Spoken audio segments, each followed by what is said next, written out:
Hi, my name is Tracy Cook, and this is the podcast series Victim to Victory.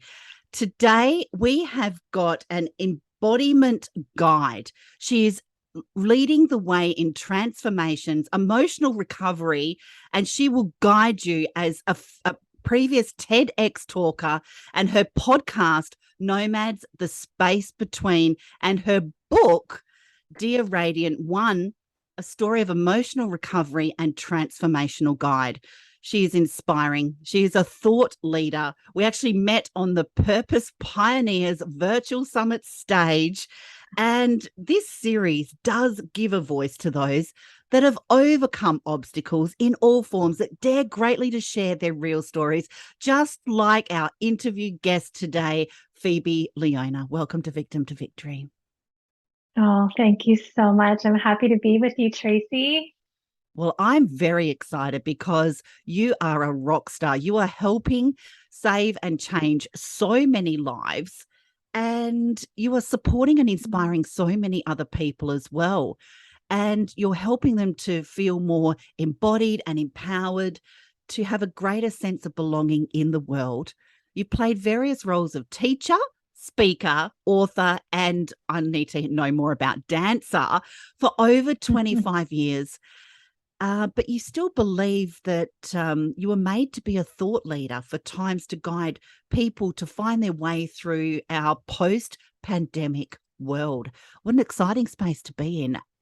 Phoebe, where does your story start? Ooh, where does my story start? Well, it jumps around a little bit, but I think where we're going to dig into right now is my year of 2013. So 2013 was a huge transformational year for me. It started with a year of grief. So I woke up January 9th in 2013 to find out very quickly that my father passed away in his sleep. Now, before I continue on in that timeline, my father and I had a really complicated relationship. He was my primary caregiver for most of my childhood. During that time, he had what we didn't know at that time. We didn't have a diagnosis for PTSD, but that's what he had. Being a Vietnam vet, doing 2 tours of Vietnam, he came back and was quite broken. And so when he would go to the VA, with various symptoms, they just called what that back then shell shock. And he didn't know what to do. So he did a lot of his own, basically self-prescribing various drugs and alcohol. That's how he dealt with it. So my childhood was very chaotic. It was very ungrounding, uncertain. And at 15, I decided to leave. So I didn't see my father from 15 for about 18 years, age 15 for about 18 years until my early 30s. And so he entered my life in 2009, fully rehabilitated, connecting all the dots, because now he had this diagnosis. He was completely 100% mentally disabled. And so he had the VA taking care of him. And so we had 4 really beautiful years of healing together. And so to have that day in 2013 where I woke up and found out that he had died in his sleep was truly heartbreaking. And then 2 months later, I had been married for about 15 years. I found out 2 months later that my marriage was ending. And this was just the dominoes of the rest of the year. All of these things that were what I at that time felt like they were happening to me, right? That space of being a victim, father dying, marriage ending, all of the details that come out as the marriage is unwinding, the loss of my home, the loss of my dog, my health. I was in and out of the hospital with my own physical, wellness being a threat. And I woke up in October, however many months later, 10 months later from the start of this. And I just said, I can't do this anymore. I had a job that had a lot of purpose. I taught yoga for, I think, probably 10 years at that point. and loved it. It gave me purpose. I was running my own yoga program, but I didn't have full control over it. I had a company that I was working for. And so it just wasn't fulfilling me. And this location that I was living in was for these two people that were no longer my life. So with all of that, all of the grief, all of the things falling apart and happening, like I said, as a victim, like happening to me, I woke up that morning and said, okay, I can't do this anymore. And so I canceled my classes and I just didn't go to work. And I got in my car and I drove home to my mom and I just crumbled. I sat in bed for about a week and I had a plan, like I had an inkling of a plan to change my life. And I knew I wasn't going back to my job, and the job knew I wasn't coming back as well. I hadn't formally given my notice, but I knew what was on the other side when I went back to it a week later. But during that time, I was laying in bed crying and grieving, really that whole time that I hadn't really given myself that opportunity for the 10 months prior to that. And I said, okay, this can't be my life. Like, this cannot be my life where life is happening to me and I have no control over it. So what can I do? How can I pull my power back? How can I call my power back? How can I find joy again? How can I feel that I'm healthy again in all of the ways? And I just looked at, okay, what are the two things that bring me joy? Well, I absolutely love teaching and I love to travel. And I said, okay, I'm going to quit my job and I'm going to start my own business. And so I had this seed of an idea to start my own yoga retreat program. And so that was the next step to call my power back and start to make that transition into my victory. And that's a whole other leg of the journey that I can dive into, but we'll pause there and see if there's anything. Oh, you know what? I could just only even imagine the turmoil of, we come from a military family. So I completely identify with, the undiagnosed PTSD. And even today, it's still quite concerning at how many people are still undiagnosed and self-medicating, like your father. And it was a different era, and it's very generational as well. And I'm so glad that we've made leaps and bounds forward where people can reach out now, and there is more support, in recent times. But I could only imagine the turmoil that you were feeling growing up, Phoebe, and the uncertainty perhaps that you were feeling. And when you were growing up, do you mind if I ask, was it apparent to you that your father was the way he was because of his tours of duty?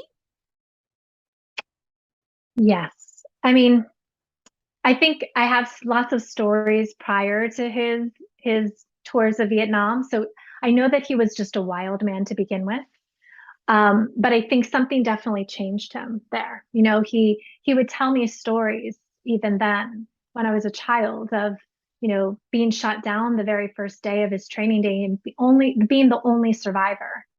And he was a helicopter pilot. So, and then he would tell me stories of, how as he was in control of the helicopter, that he had orders to protect himself and anybody else in the unit in the helicopter with him. He had to sacrifice essentially so he wouldn't get shot down.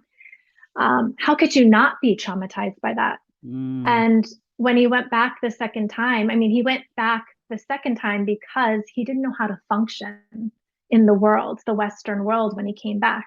And so he said, okay, I don't know what else to do, so I'll go back to Vietnam. And so he went back by choice. So it was very clear that he was affected by it, but I also know that he had a wild side to him. Had a wild side. Yeah.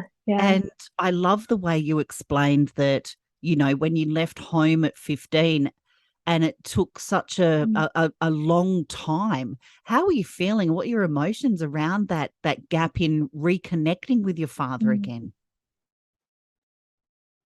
Yeah. It's interesting because I'm actually presently doing a lot of healing with my mother, who who left my father and me as when I was 8 years old. And she was in my life then, but she wasn't my primary care. Um, and so this night that I left my father, she was there, and we're doing a lot of healing around that night, right? Actually, presently, right now. For a long time, though, I was really numb to it. It was just okay. I was a high achiever. I was captain of the cheerleading squad. I was the lead in shows. I was in honors. I had boyfriends. I was very popular. And so I was very high functioning. And so this part of me, I just didn't allow to happen. I just kind of tucked it under the rug for so many years. And it would come out in these like uncontrollable bouts of sadness, like crying fits. And what I'm realizing were actually panic attacks, but they came out with tears in different relationships with men, particularly like boyfriends and my husband. Um, I was seeing it just like leaking out in very various moments of my life. And even my husband, who I was with for 15 years, he didn't get the full picture because I just didn't allow it. I didn't let it in. So I would say that the emotional piece for those like handful of years after was numbness. When it started to just leak out, it was sadness, it was anxiety, it was confusion. And I think that when he entered, and I think like 4 or 5 years before he entered my life, I was starting to do my own healing. I said, okay, this man isn't going to come back into my life. I don't know if he's dead. I don't know if he's homeless. I don't know if he's in jail. And in fact, all of those things came true. All of those were stories of his when he came back into my life. And so I said, okay, I don't know if he is going to come back into my life to do my healing. So I started to do my own healing. That's when I found yoga. It was really like letting me come home to my body, come home to the emotions that I hadn't really dealt with. So when he entered back in, I was ready for him.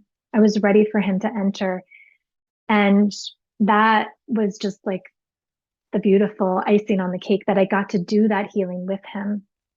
I love that. I absolutely love Yeah. that. That warms my heart that you were really open and as prepared as you could be to really heal that part. And healing and emotional recovery is just such an important thing because when we're caught up in the mess, we can't see the message. And when we're going through that transformation, like you said, you sat in, you sat in your bed, for a week and just kind of poured it all out because you'd probably been holding it in for so long and you just needed that self space Yeah. just to be, right? Just to Yeah. heal, just to get it Yeah. all out, just to start making and rebuilding in that recovery as well. And where did you go from there? You were speaking about yoga retreats. What are you doing Mm. in that space and how did that transform and evolve for you as part of the healing process? Yeah. Well, I feel very blessed because I have always been very connected to intuition, spirit guides, whatever you want to call it. There was always something supporting me and guiding me. And so when I came to that idea of, okay, I'm going to start my own company with yoga retreats, that's where it started, but it's evolved in so many other places. Um, I just followed the breadcrumbs. So I went back home.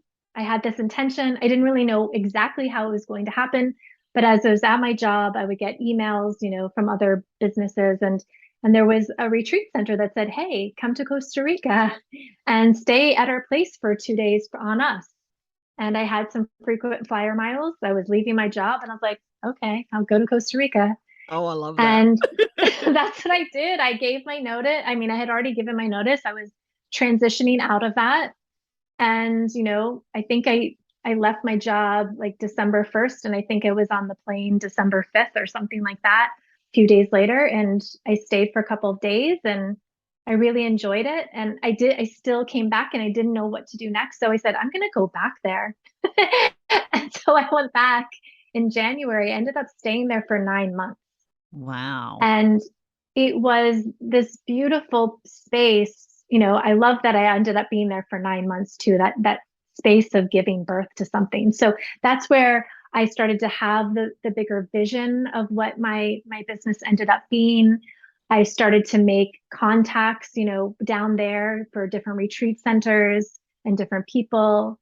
And then I did my own healing, taking myself out of that old life and not having the old relationships, the triggers, or anything like that. It was just me, which was beautiful, but also really scary. There were a lot of shadows in that space that I could look at.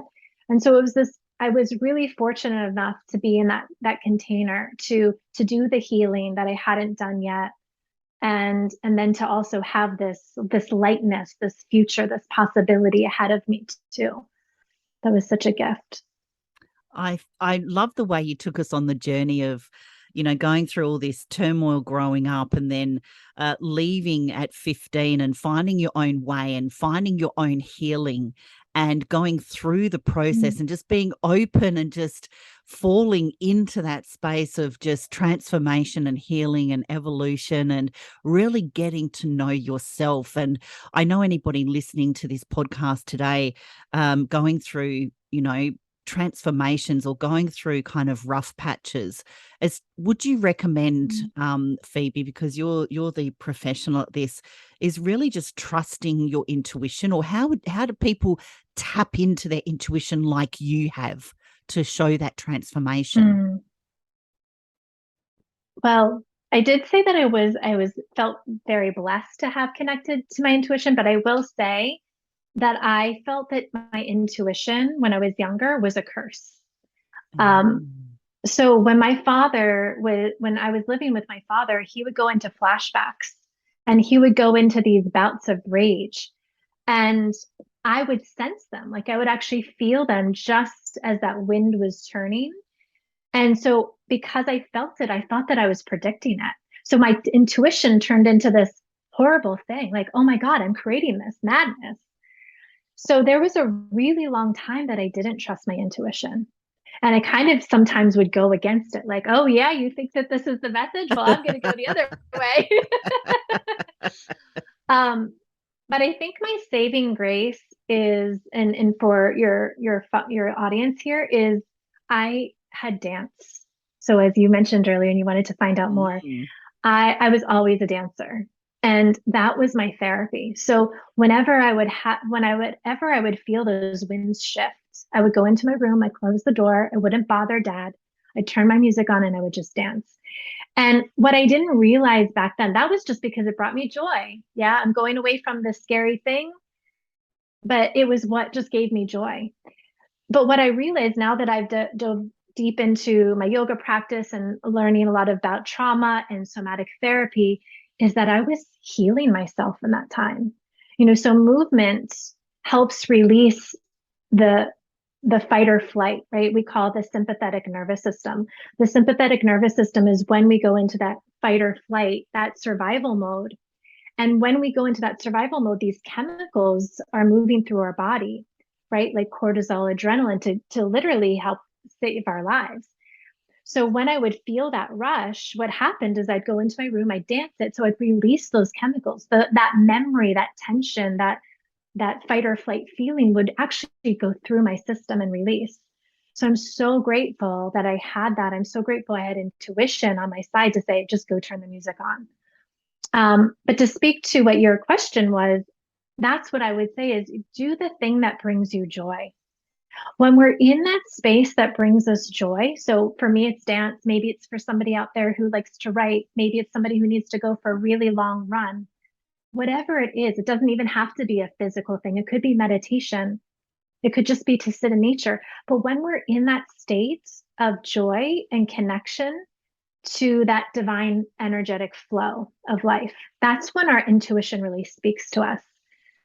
And something that was really helpful for me was understanding how intuition or heart or soul, whatever word resonates with you, speaks to you, is it just speaks into a word or a really short phrase versus like when we're up in our head, it's like, blah, blah, blah, blah, it's all chattery, right? there's so many different voices there. You're like, which one am I supposed to follow? For sure. But when we tap into that place that brings us joy and we take that breath, that starts to clear away and we hear, yes, no, do this, take that next step.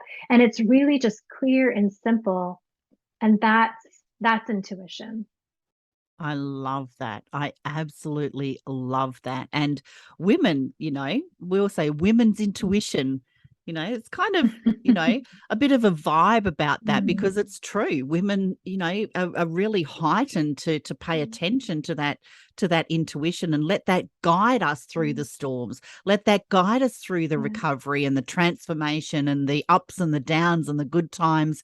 And I love what you're doing now as a embodiment guide, because you're helping so many people go through that recovery and go through that transformation as well, and just bringing awareness and intelligence and, having some humor and having a bit of a laugh and using the strengths and the powers that transform, your audience, your clients, your customers, your networks at such a deep, profound level, so they can understand how to handle the pressures of life and negate burnout and overwhelm.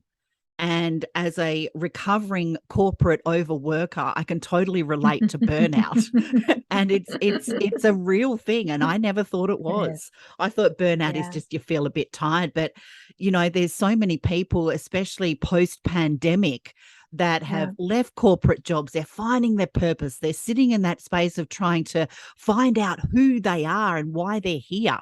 We've reevaluated, some people say I've woken up, but we're all in a transformation. Families are transforming, communities, environments, everything post-pandemic is changed. And it's not the new normal. It is where we're meant to be.